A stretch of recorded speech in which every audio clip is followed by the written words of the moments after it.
Y'all, RW down here in the shop making grips, and I've got a way to really saturate these with the linseed oil beyond just the surface, because when you put the linseed oil it goes maybe a 1/16 or so in, and that's cool, and you do get that surface and you can soak them in it, but the way to really do it is with a vacuum pump, vacuum chamber, and you cover them with whatever you want to saturate them with, and in this case it's going to be boiled linseed oil, although in the past I have used heat stabilized resin and stuff on grips, but I think these would be better we'll just do them with boiled linseed oil.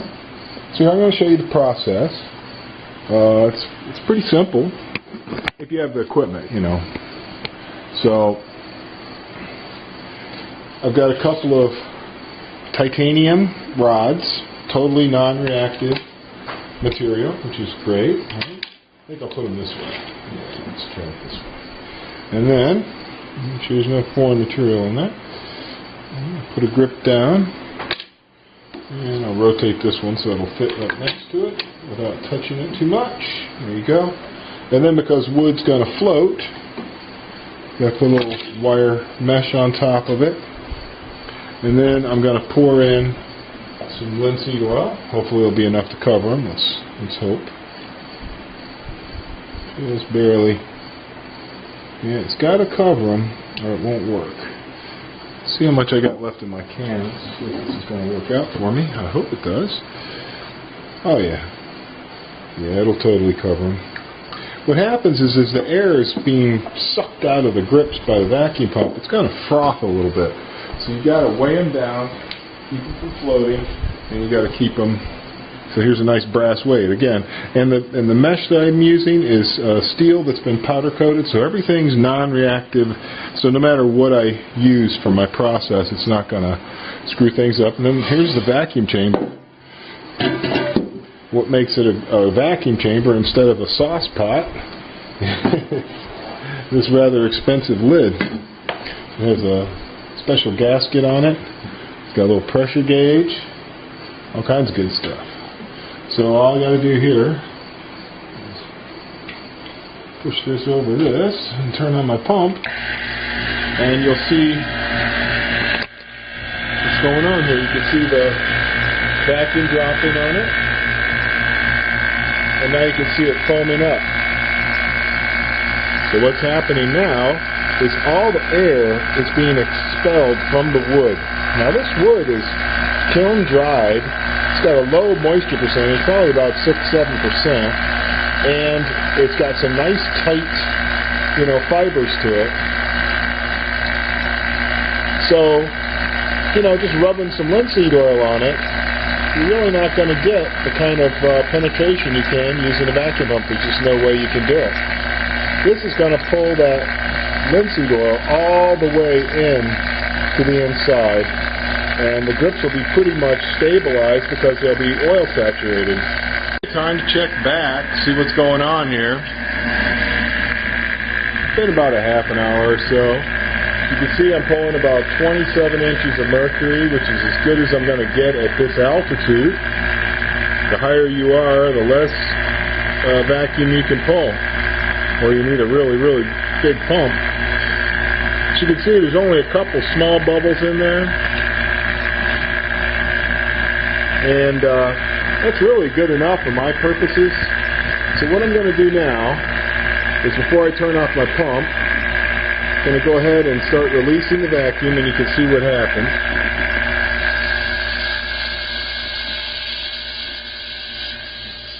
Turn this baby off. We'll let all the vacuum out. Okay, it's out. Now let's go back to the tripod. And you guys can see what's going on. Alright. So this is kind of like a high-tech, old-fashioned finish. Linseed oil boiled linseed oil has been used for a really long time for gun furniture. It's just a desirable finish. It's easy to repair. It resists the oils on your hands, and it gives the wood a really interesting life. I guess that's the best way to put it. Let me pull out my mesh screen here with a magnet. Okay. Get most of the linseed oil off of that.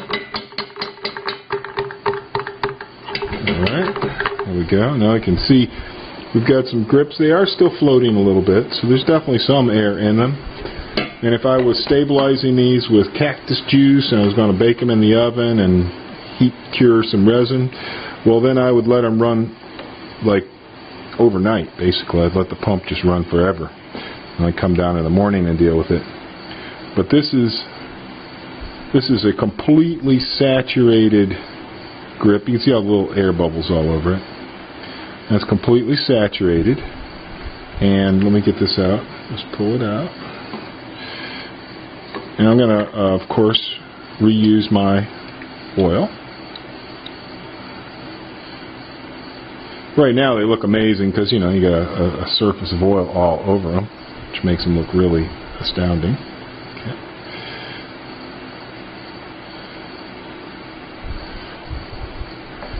And here, just let me get the camera repositioned here so you can see what we're up to.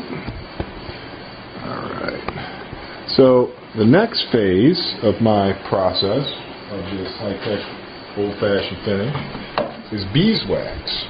Okay, vacuum finish completed. The grip is saturated with linseed oil. So then I dunk it into a bag of refined beeswax. Okay, so it's like coated with it. Now I'll show you the next step of the process here.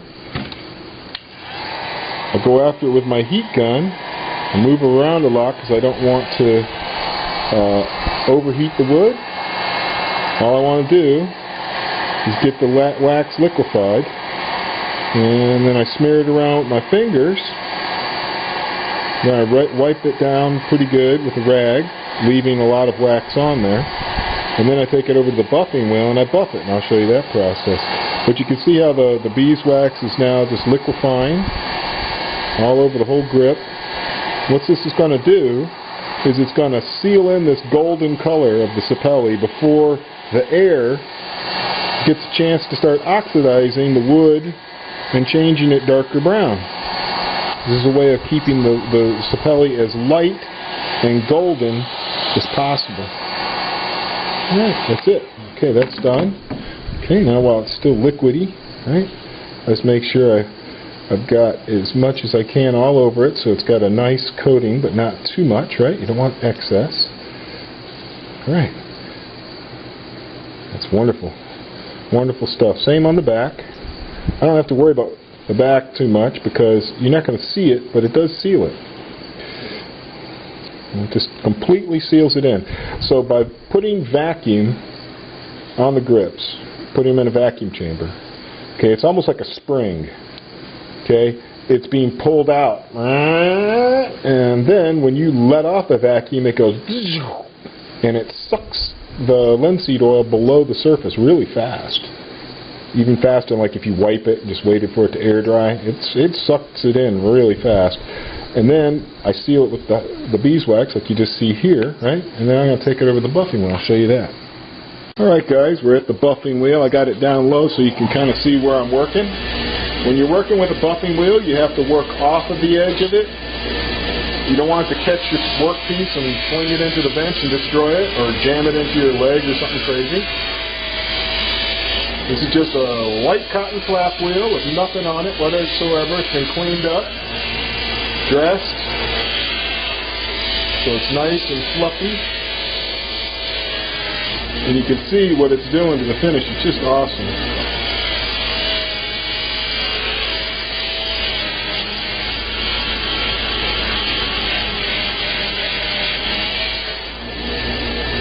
See that? Look at the, oh my gosh, when you move it back and forth, it's got a cat's eye effect. This wood is awesome. I love this wood. Look at that bottom.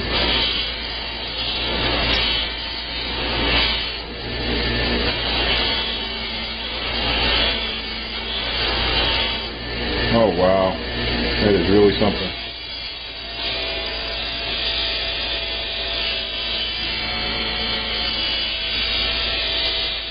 So the wood's already been sanded to the point where I can do this.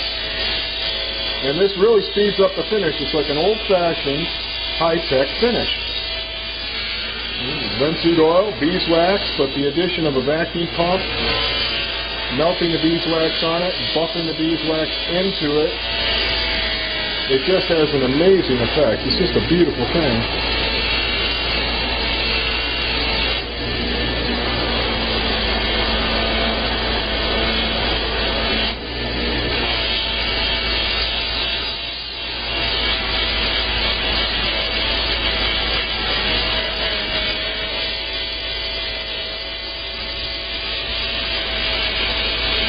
The whole finish goes on so much faster that way. I can get a really luxurious finish that's very old-fashioned and easy to touch up, but will last a really, really long time. Feels awesome in your hand. A little tiny bit tacky because of the beeswax, so it helps you with your grip. Resists water, oil, dirt. Protects the wood. Looks awesome. What more do you want?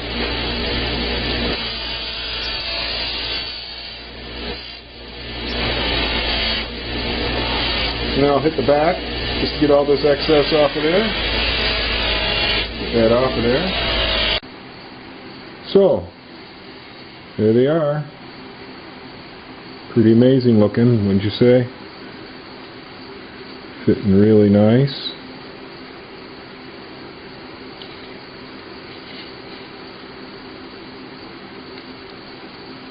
Looking really special. Let's zoom back here so I can get up into the light.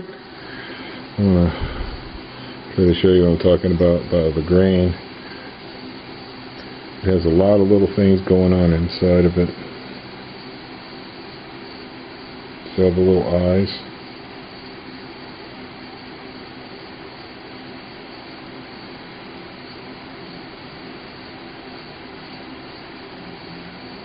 Especially on the edges and back, top is just amazing. Real slim profile, ambidextrous.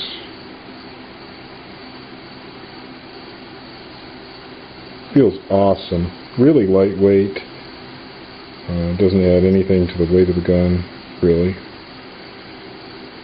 But it just completely transforms the gun by taking those cheap plastic grips off and putting something gorgeous like this on. So yeah, that's what I did today. I like to do something every day in the shop. Something new, something different. Sportsman grips from Mountain Storm for the Crosman pellet pistol. 2300, 2240, 2500, 1322, 1377, all those, the pump gun and the air gun and the PCP, all use this grip frame right here. Look at that baby. It's a wonderful thing. Thanks for watching, guys.